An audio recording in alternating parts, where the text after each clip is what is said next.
দীর্ঘ টালবাহানার পর গতকাল রাজ্যে এসে পৌঁছেছে বাংলাদেশের রূপলী শস্য। আজ সকাল থেকে হাওড়া পাইকারি বাজারে মিলছে বাংলাদেশি ইলিশ। খুচরো বাজারে যাচ্ছে মাছ।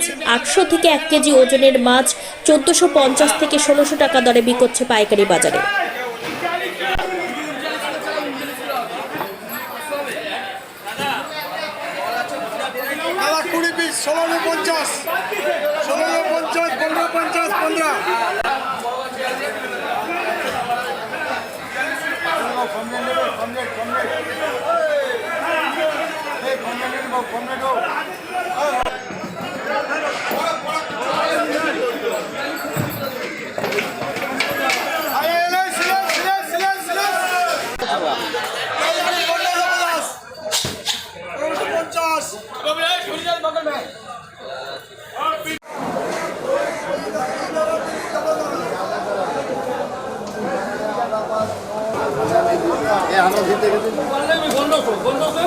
हाँ, तेरा ही बोल रहा है, सेठ है, सेठ है तो बांग्लादेश से